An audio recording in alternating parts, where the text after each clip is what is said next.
सहमति, ये है आपका बिजनेस रेगुलेटरी फ्रेमवर्क का यूनिट 1 का क्वेश्चन।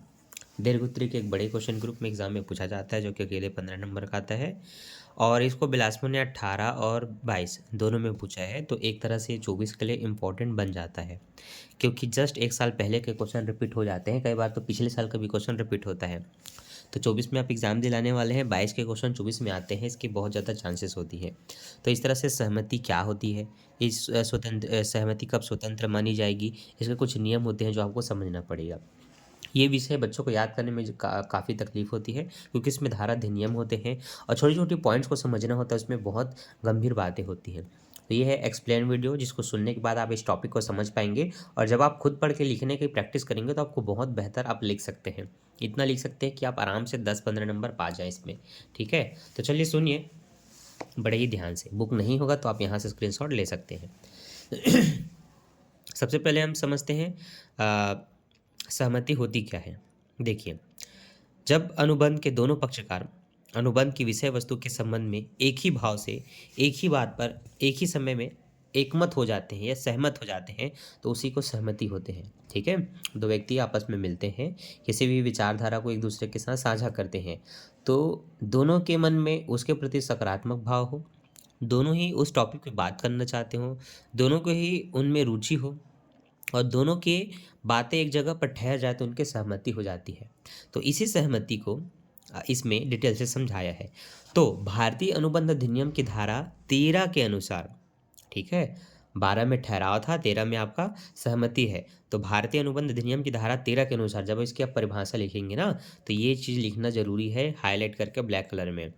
के अनुसार जब दो या दो से अधिक व्यक्ति एक ही बात पर एक ही अर्थ में एक ही समय पर सहमत हो जाते हैं, तो उसे सहमति कहते हैं। इस प्रकार स्पष्ट है कि अनुबंध के लिए, वैध अनुबंध के लिए दोनों पक्षों के भावों में पूर्ण एकरूपता होनी चाहिए। यदि दोनों के विचारों में भिन्नता है, अर्थात उनका आशय भिन्न भिन्न वस्तुओं या विधियों से है, अथवा एक ही विषय के संबंध में उनके विचार भिन्न भिन्न है, तो माना जाएगा कि दोनों एक पक्ष पर एक ही बात पर एक ही भाव से सहमत नहीं है। तो दूसरे शब्दों में, जब एक पक्षकार का भाव दूसरे पक्षकार के भाव से भिन्न होता है, तो इसको सहमति नहीं कहते हैं। ठीक है, मान लेते हैं एक शोरूम के बारे में बात की जा रही है कि हमें खोलना चाहिए दो व्यक्तियों के बीच में। ठीक है, अब शोरूम के हिसाब से मान लेते हैं एक के मन में हीरो की गाड़ी है और एक के मन में टीवीएस की गाड़ी है। अब वो लोग डिटेल से इस बात पर चर्चा नहीं किए कि कौन सी गाड़ी हम उस शोरूम में बेचेंगे, है ना? मतलब उसको सेल करेंगे। अब एक के मन में हीरो का है, एक के मन में टीवीएस का है, और ठीक है यार खोलते हैं, इतना पैसा लगेगा, इतना मिला के करेंगे, इतना का टर्नओवर होगा, इतनी की कमाई होगी, ये सब चर्चा हो गई। अब जब सहमति ले ली गई, हाँ ठीक है डन, दोनों को ही काम को शुरू करते हैं। अब जब बाद में पता चला काम को शुरुआत करने के टाइम, अरे यार मैं टीवीएस सोचा था उसमें ज़्यादा इनकम है, वो बोलते हैं नहीं यार हीरो बेहतर है, वो ट्रेंडिंग में है, तो इसमें कहीं विवाद हो गया। ठीक है, अब ठहराव होने के बाद अगर हम एक दूसरे के हिसाब से काम नहीं कर रहे हैं, अपना अपना हम देख रहे हैं, तो मान लेते हैं कानूनन हमने इस समस्या का समाधान करने के लिए वहाँ प्रस्तुत हुए, तो कानून यही कहेगा कि जब आपने कुछ बातें आपस में शेयर की थी, तो क्या उसी वस्तु पर उसी भाव से उसी टॉपिक पर आपने बात किया था, तो फिर पता चलेगा वस्तुएं तो अलग अलग हो गई थी। हम बात तो वही कर रहे थे कि हमें शोरूम में गाड़ी सेल करनी है, लेकिन मेरे मन में था हीरो, इसके मन में था टीवीएस। तो यहाँ पर समझा जाएगा कि बातें अधूरी हैं आपकी। अधूरी बातों पर यह भाव अगर भिन्न भिन्न हो तो सहमति को नहीं माना जाता। ये बातें आप उदाहरण देख करके भी स्पष्ट रूप से समझा सकते हैं, क्योंकि उसके बाद आपको उदाहरण ही दिया गया है कि ब को अपनी साइकिल 2000 में बेचने का प्रस्ताव रखता है। ब उस प्रस्ताव को ज्यों का त्यों स्वीकार कर लेता है। तो यहाँ पर पक्षकारों में स्वतंत्र सहमति मानी जाएगी, क्योंकि तथा ब दोनों ही एक वस्तु पर सहमत हो गए। ठीक है, केशव के पास दो कार है, एक नीली और दूसरी लाल। वह नीली कार बेचना चाहता है। आकाश, जिसको केशव के केवल लाल कार का पता है, ठीक है, अब मान लेते हैं ए के पास दो कार है, एक नीली और एक लाल। अब जो उसका दोस्त है उसको उसका नीले कार के बारे में बस पता है, लाल के बारे में नहीं पता। अब वो बोलता है मैं अपना कार बेचना चाहता हूँ, तो इसको पसंद था तो बोला ठीक है मैं लेने के लिए तैयार हूँ। उसने कीमत भी बता दी, उसने राजी हो गया। जब वो कार लेने पहुंचा तो उसको पता चला कि वह नीली नहीं, वो लाल कार बेचना चाहता है, जिसके बारे में उसको पता नहीं था। अब वो बोलेगा कि यार मैं नहीं लूंगा, मैं तो नीला पसंद किया था। तो बोलेगा यार अब तू नट रहे। तो ऐसे जो बहस होते हैं ना, तो यहाँ पर कानूनन दोनों पक्षों की बात सुनता है, फिर फैसला सुनाता है कि भाई नियम ये होता है कि जब उसने कहा तो उसको आपकी दूसरी संपत्ति के बारे में नहीं पता था, तो कानूनी रूप से उसने आपके साथ कोई गलत नहीं किया है। ठीक है? तो एक पक्ष में और एक किस तरह से समस्या क्रिएट हो सकती है, इस तरह का उदाहरण आपको लिख करके इसको बड़ा करना है। तो आपको प्रस्तावना, अर्थ, परिभाषा को ही इतने डिटेल से लिखना होता है कि 1 से डेढ़ पेज आपका उसी में भर जाए। अब जो मेन मुद्दा है कि कैसे हम सहमति को स्वतंत्र कहेंगे, वो जानते हैं। तो अगला पॉइंट है हमारा स्वतंत्र सहमति। स्वतंत्र सहमति के लिए धारा 14 लगा करके बताया गया है कि अनुबंध की वैधानिकता के लिए सहमति नहीं वर्ण स्वतंत्र सहमति का होना भी आवश्यक है। धारा 14 के अनुसार सहमति को स्वतंत्र तभी माना जाता है जबकि यह अग्रलिखित तत्वों में निम्न प्रकार से हो। मतलब ये कुछ 5 मुद्दे होते हैं जिसके कारण उसको स्वतंत्र सहमति मानते हैं और इनका होने पर उनको नहीं भी माना जाता। जैसे कि उत्पीड़न करके अगर सहमति ली गई है, उत्पीड़न का मतलब क्या होता है?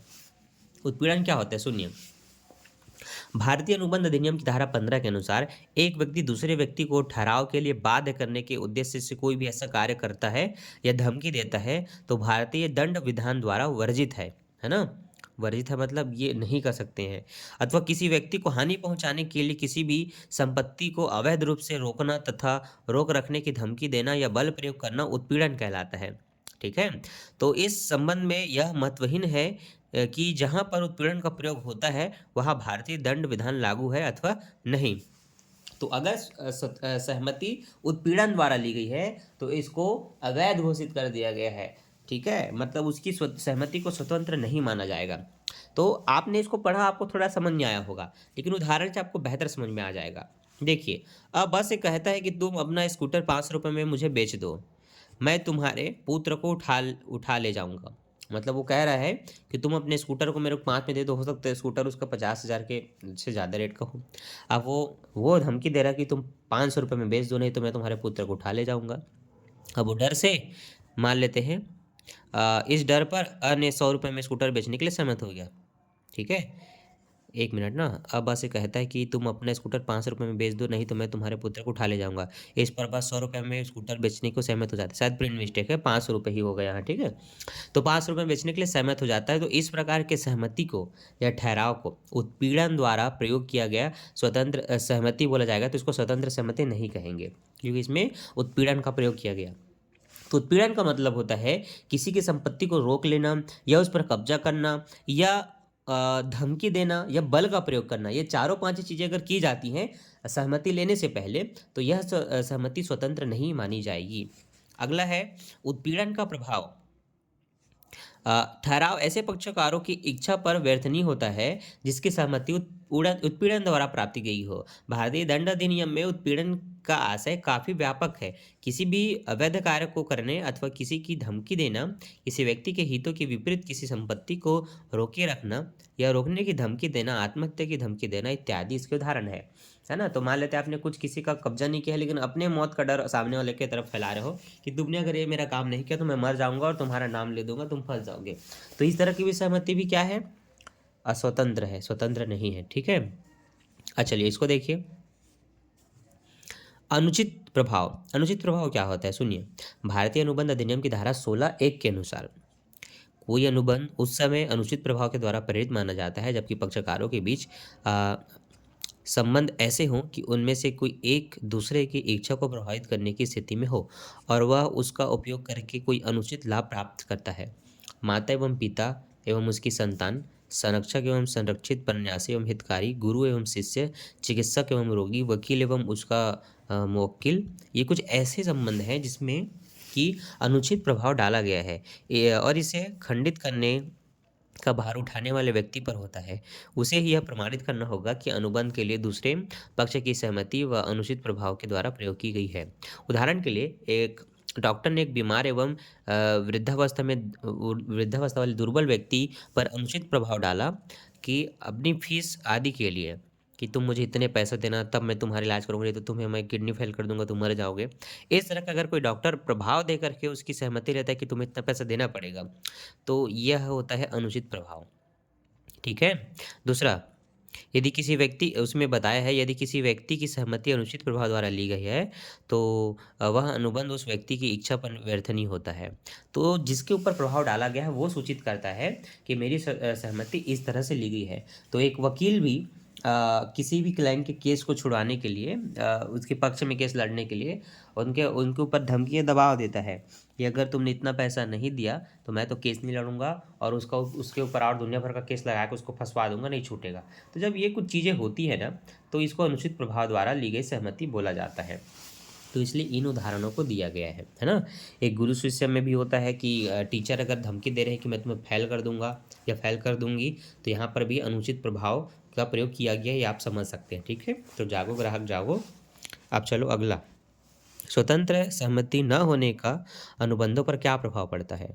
पहला, अनुबंध तो व्यर्थ घोषित हो जाएगा क्योंकि सहमति स्वतंत्र नहीं है, और अनुबंध के परिभाषा में आपने पढ़ा है कि उसमें स्वतंत्र सहमति होना जरूरी है। तो पहला पॉइंट क्लियर है कि अनुबंध व्यर्थ नहीं हो जाएगा, मतलब वो कोई अनुबंध व्यर्थ मतलब वैध अनुबंध हुआ ही नहीं, वो मतलब वो अवैध घोषित हो गया, समझ लीजिए। ठीक, अगला, अनुबंध की अभिपुष्टि की जा सकती है। अभिपुष्टि क्या होता है।